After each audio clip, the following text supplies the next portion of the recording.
வணக்கம். SIF specialised investment fund. இப்போ SEBI நியூவா லான்ச் பண்ணியிருக்கிற ஒரு ஸ்கீம். இந்த ஸ்கீமோட ப்ளஸ் அண்ட் மைனஸ் என்ன? இது யாருக்கான ஸ்கீம்? இந்த ஸ்பெஷலைஸ்டு இன்வெஸ்ட்மெண்ட் ஃபண்ட் அப்படின்றது ஒரு புது ஸ்கீம். இது மியூச்சுவல் ஃபண்ட், ஏஐஎஃப், பிஎம்எஸ் அந்த மாதிரி இது ஒரு scheme.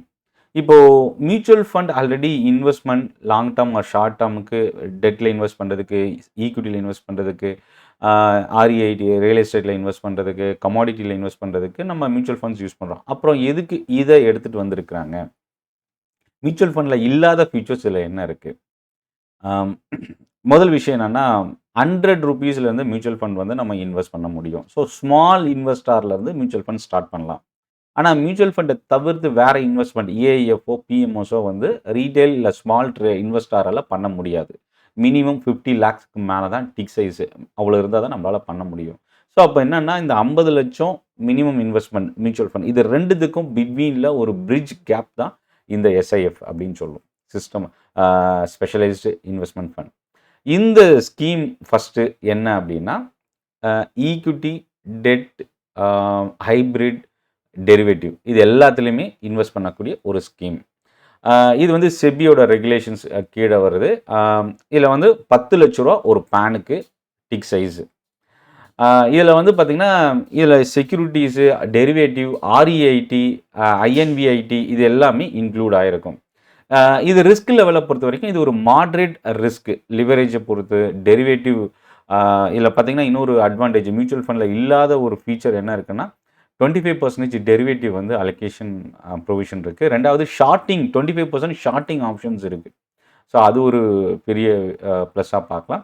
Total expense ratio 1 to 2%. Performance ஃபீயும் இதில் வந்து அப்ளிகபிள் ஆகும் அப்படின்றது சொல்லியிருக்கிறாங்க. பட் டீட்டெயில் இன்ஃபர்மேஷன் நமக்கு இன்னும் வரல. ஸோ இப்போ வந்து இந்த ஸ்கீமில் என்ன ப்ளஸ் அண்ட் மைனஸ்? மியூச்சுவல் ஃபண்டில் வந்து 25% ஷார்ட்டிங் ஆப்ஷன் இல்லை, எஸ்ஐஎஃப்ல இருக்குது. ஸோ அப்போ என்னென்னா, மார்க்கெட் ஃபால் ஆகும்போது, நார்மலாக நான் ஒரு ஸ்டாக் மார்க்கெட்டில் இன்வெஸ்ட் பண்ணுற இன்வெஸ்டர் அப்படின்னா, என்னோடய போர்ட்ஃபோலியோ ஒரு 2 லேக்ஸுக்கு வச்சுருக்கேன் அப்படின்னா, அதுக்கு அகைன்ஸ்டாக நான் என்ன பண்ணுவேன்னா, புட் ஆப்ஷன் காலை செல் பண்ணுவேன், இல்லை புட்டை பை பண்ணுவேன். அது அந்த போர்ட்ஃபோலியோ மார்க்கெட் ஃபால் ஆகும்போது போர்ட்ஃபோலியோட லாஸை ரெடியூஸ் பண்ணுறதுக்காக நான் எடுக்கலாம். ஆனால் மியூச்சுவல் ஃபண்ட்ஸில் வந்து பார்த்திங்கன்னா, அந்த கான்செப்ட், அதாவது 25% இல்லை, இந்த இதுக்கான செப்பரேட் அலோகேஷன் வந்து எஸ்ஐஎஃப்ல கொடுத்துருக்கிறது ஒரு பெரிய அட்வான்டேஜாக பார்க்கலாம். அப்போ என்னென்னா, மார்க்கெட் ஃபால் ஆகும்போதும் இது வந்து இந்த எஸ்ஐஎஃப் வந்து நமக்கு கை கொடுக்கும். இதில் என்ன மைனஸ் அப்படின்னா, புல் மார்க்கெட்டில் எஸ்ஐஎஃப் வந்து மியூச்சுவல் ஃபண்டை விட அண்டர் பெர்ஃபார்ம் பண்ண வாய்ப்பு இருக்குது.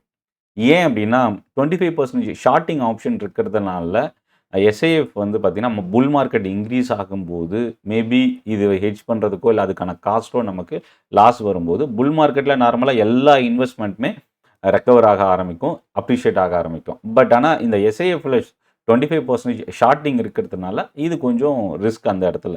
ஆனால் இது எப்போ வந்து ஒரு பெட்டர் பெர்ஃபார்மிங், மியூச்சுவல் ஃபண்டை விட பெட்டராக எப்போ பெர்ஃபார்ம் பண்ணோம் அப்படின்னா, வாலடைல் மார்க்கெட்லேயும் ரேஞ்ச் பவுண்ட் மார்க்கெட்லேயும் இந்த எஸ்ஐஎஃப் வந்து மியூச்சுவல் ஃபண்டை விட பெட்டர் பெர்ஃபார்ம் பண்ணுறதுக்கான வாய்ப்பு இருக்குது. ஸோ இதில் ஷார்ட்டிங் ஆப்ஷன் ஒரு அட்வான்டேஜ், டெரிவேட்டிவ் இன்க்ளூடாக இருக்கிறது இன்னொரு அட்வான்டேஜ். ஸோ இதெல்லாமே வந்து ஒரு பெனிஃபிட்டாக நம்ம பார்க்கலாம். இப்போது கண்டிஷன்ஸ்லாம் என்ன? Minimum investment 10 lakhs per investor. இது வந்து ஓப்பன் எண்டடும் இருக்குது, க்ளோஸ்ட் எண்டட் இருக்குது, இன்டர்வல் ஃபண்ட்ஸும் இருக்குது. ஸோ அதனால் இது டிபெண்ட்ஸ் ஆன் த ஏஎம்சி ஸ்கீம்ஸை பொறுத்து. இதில் இன்னும் என்ன பிரச்சனை இருக்கும் அப்படின்னா, இது ஒரு காம்ப்ளெக்ஸான ஃபண்டு. அதனால் பிகினர், இல்லை இப்போ தான் மார்க்கெட்டுக்குள்ளே நான் வரேன், இல்லை நான் இது வரைக்கும் நான் ஸ்டாக் மார்க்கெட்டில் இன்வெஸ்ட்மெண்ட்டே பண்ணதில்லை அப்படின்றவங்களுக்கான ஃபண்டு இது கிடையாது. ஏன் அப்படின்னா, இது வந்து பண்ணக்கூடாது அப்படின்றது இல்லை, ரிஸ்க்கு கொஞ்சம் அதிகம். டெரிவேட்டிவ் இன்க்ளூட் ஆகிறதுனாலையும் ஷார்ட்டிங் ஆப்ஷன் இருக்குன்றதுனாலையும் இது பிகினருக்கான ஃபண்ட் வந்து அட்வைசபிள் இல்லை அப்படின்றது தான் இந்த ஸ்கீமை வந்து நம்ம ரீட் பண்ணும்போது அண்டர்ஸ்டாண்ட் பண்ணிக்கிற ஒரு விஷயமா பார்க்கலாம். ஸோ அப்போ என்னென்னா, நீங்கள் பிகினராக வரீங்க, நான் 10 லட்சம் 20 லட்சம் இன்வெஸ்ட் பண்ணுறதுக்கு நான் தயார்னா நீங்கள் மியூச்சுவல் ஃபண்ட் வந்து சூஸ் பண்ணலாம்.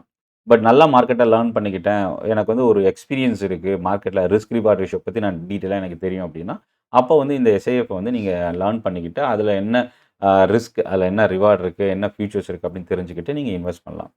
இதில் வந்து ஹை ரிஸ்க் இருக்கக்கூடிய ஒரு ஸ்கீம் எஸ்ஐஎஃப்.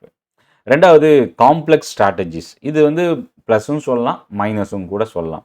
ஸோ அப்போ இந்த மியூச்சுவல் ஃபண்ட் மினிமம் ₹100 இன்வெஸ்ட் பண்ணுற மியூச்சுவல் ஃபண்டில் இருந்து மினிமம் 50 lakhs இன்வெஸ்ட் பண்ணக்கூடிய பிஎம்எஸ்க்கும் பிட்வீனில் ஒரு 10 lakhs மினிமம் ப்ராடக்ட் அப்படின்றது தான் இந்த எஸ்ஐஎஃப். இதில் இன்னொரு விஷயம் என்னென்னா, இது வந்து டெரிவேட்டிவும் இன்க்ளூட் ஆகிருக்கும். ஸ்மால் இன்வெஸ்டாருக்கு இது கண்டிப்பாக ஆப்ஷன், அதாவது இது வந்து ஒரு சாய்ஸாக இருக்கிறதுக்கு வாய்ப்பில்லை. ஸோ இதில் இன்னொரு விஷயம் என்னென்னா, ஃபஸ்ட் டைம் இன்வெஸ்டாருக்கு ரிஸ்க் ரொம்ப கன்சர்வேட்டிவ், இல்லை நான் ரொம்ப குறைவான ரிஸ்க் எடுக்கிறேன் அப்படின்ற இன்வெஸ்டாருக்கும் இது வந்து அட்வைசபிள் கிடையாது. ஸோ நீங்கள் எஸ்ஐஎஃப் இன்வெஸ்ட் பண்ணணும், எஸ்ஐஎஃப் பற்றி தெரிஞ்சுக்கணும் அப்படின்னா உங்கள் ஃபீட்பேக்கை கமெண்ட்டில் போஸ்ட் பண்ணுங்கள். உங்கள் ஸ்டாக் புரோக்கர் இல்லை நீங்கள் ஆல்ரெடி இன்வெஸ்ட் பண்ணியிருக்கிற மியூச்சுவல் ஃபண்ட் கம்பெனியில் இதோட டீட்டெயிலை பற்றி நீங்கள் கால் பண்ணி தெரிஞ்சுக்குங்க.